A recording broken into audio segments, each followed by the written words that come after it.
udah lama nggak jumpa. Kan gitu ya. Bukan sama hitam jadi putih kan. iya. Yang dulu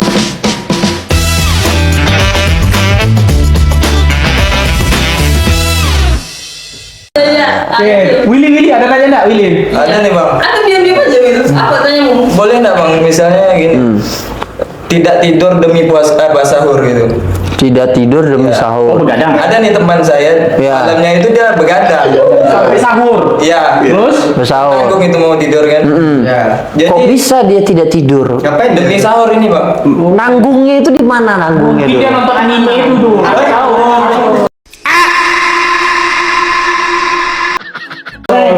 Atau main game. Main game. Mobile Legends tuh biasa sampai Jadi pagi. besoknya itu dia tidur seharian. Setelah sahur dengan subuh. Iya. Langsung lanjut sampai maghrib. Buka lagi kan?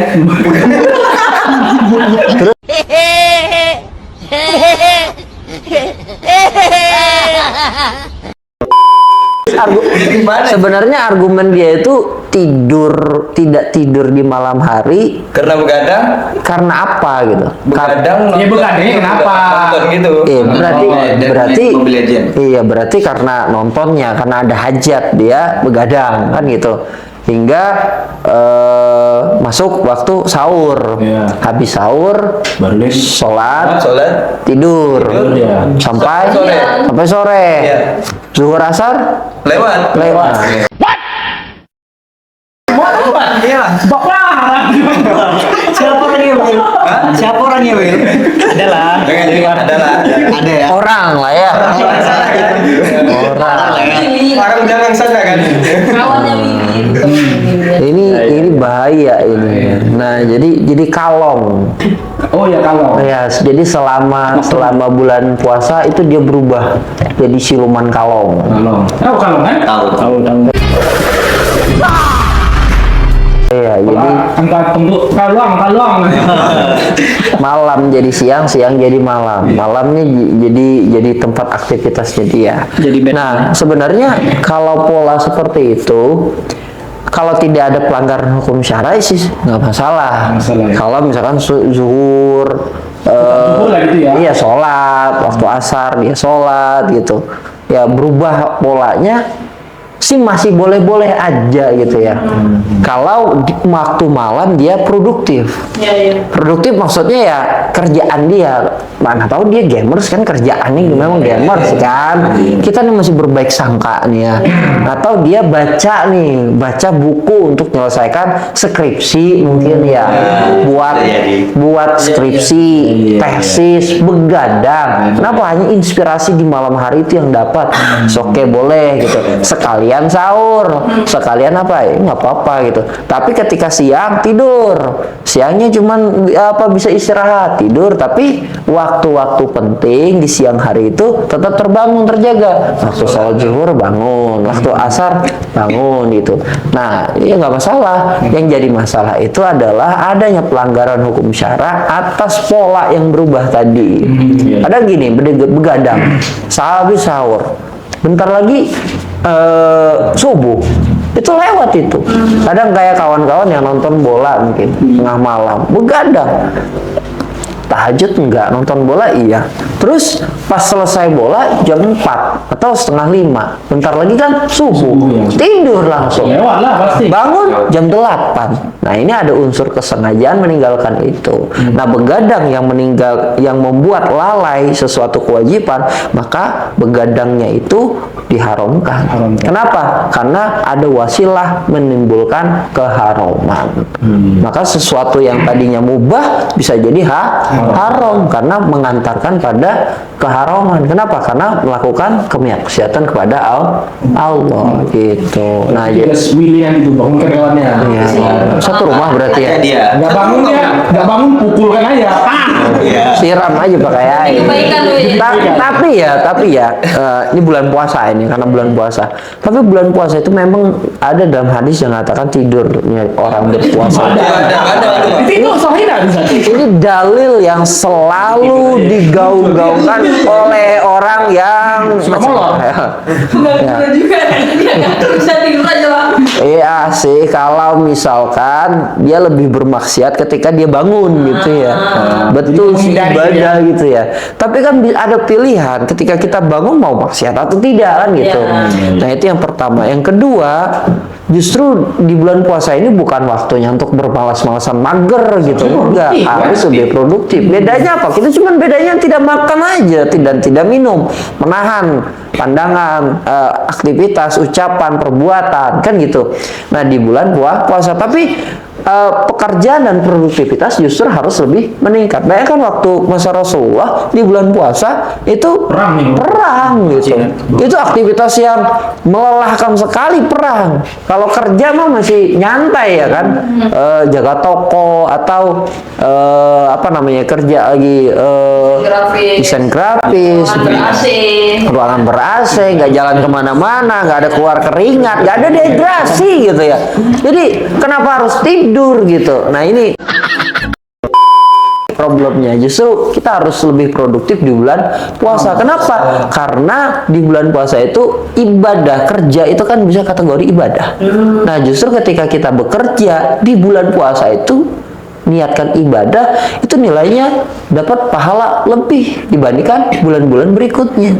Nah, jadi kalau misalkan bulan berikutnya mungkin kerja kita dinilai ibadah hanya mungkin dikasih pahala 1, di bulan puasa mungkin berlipat-lipat 10, bisa sampai 100. Nah, Kerja. kerja Ya. kayak itu apa gitu ya. Iya. Ada. Apa? Astagfirullahaladzim. Udah lewat.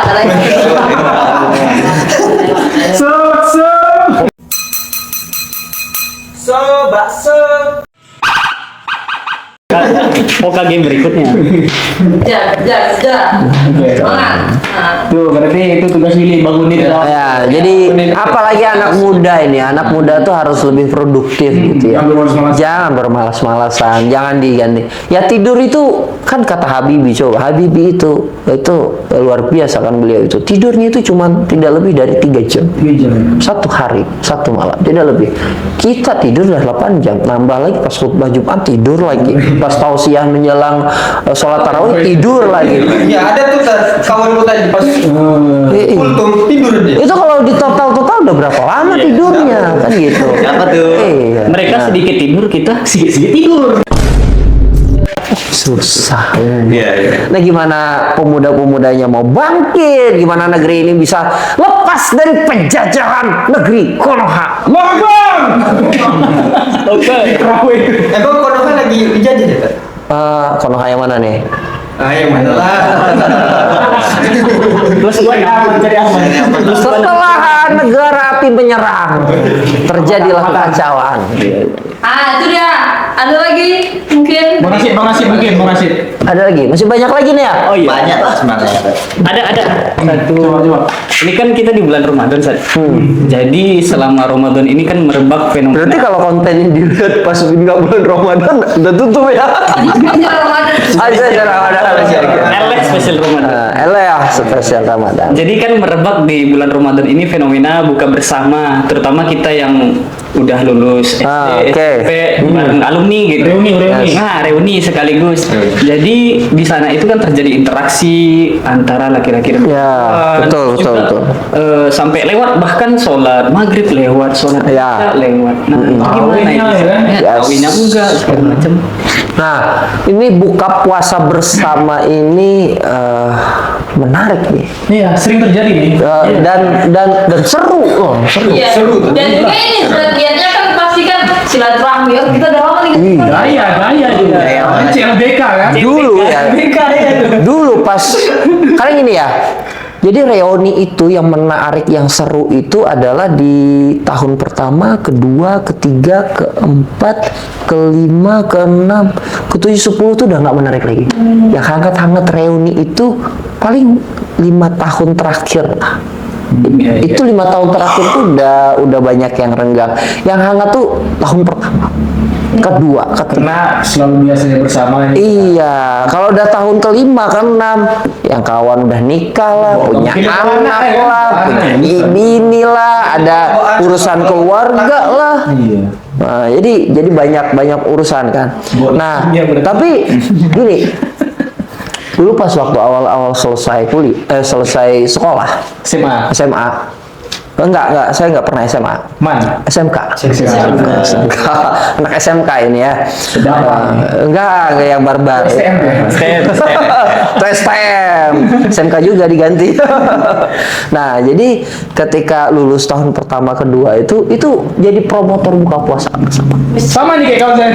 Promotornya gitu. Ya, kebetulan. Nggak ada, lo nggak jadi buka puasa. Nah, itu ibaratnya gitu. Nah, tapi ketika sudah tahu ternyata dalam buka puasa bersama itu banyak terjadi kelalaian. Apa aja tuh? Satu, kita duduk kumpul. Pasti kumpulnya campur baur dong. Iya. Teman laki, perempuan, udah lama nggak jumpa.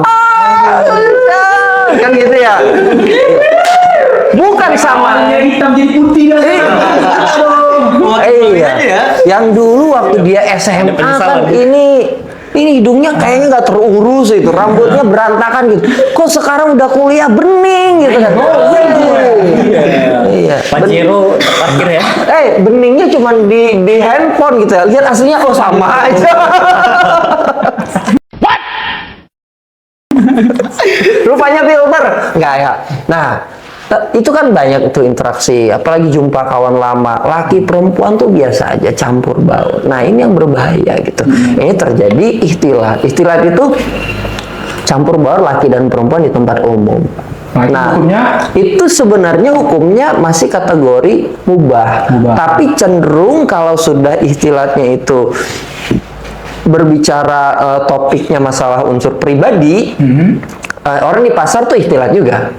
Kan nggak bisa dihindari. Kalau di pasar itu Ya, kalau istilah yang seperti di pasar, orang campur baur, laki perempuan, itu hukumnya boleh gitu. Boleh ya. Kayak di sekolah, di kampus, kan campur baur laki-laki perempuan, itu masih dibolehkan. Rumah sakit tercampur baur juga. Ada pasiennya laki-laki, dokternya laki-laki, susternya perempuan, campur baur juga. Itu masih kategori dibolehkan campur baur di tempat umum.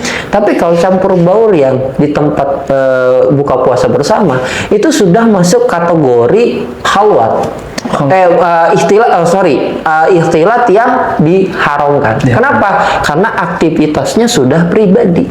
Contoh, yang diomongin apa? Kalau orang di pasar udah nggak ngomongin masalah pribadi, nanya masalah urusan dia mau belanja cabai itu nanya cabenya, nggak ada nanya abang tinggal di mana bang, nama abang apa bang, nomor handphone abang apa, nggak ada nanya kayak gitu. Pasti dia nanya cabai sekilo berapa bang. Nah udah selesai transaksi pulang pergi, nggak ada urusan lagi sama abang itu. Seganteng apa abang itu, ibu itu pulang habis beli cabai, kan urusannya hajatnya jelas. Tapi kalau misalkan reuni, ini ngomongin apa? Di mana sekarang? Kuliahnya gimana? Udah ganti foto profil ya? Masih itu. Udah ngomonginnya itu kan. Kuliah jurusan apa? Gimana cerita kuliahmu? Kan udah bahas pribadi. Dia siapanya dia gitu. Ceritanya tentang apa? Kok kenapa nanyain ke situ? Ada urusan apa? Emang bapaknya, emang mamanya yang biayain kuliah? Kan enggak, mama yang bapaknya yang biayain kuliah aja nggak nanya sampai segitunya tentang kuliahnya dia.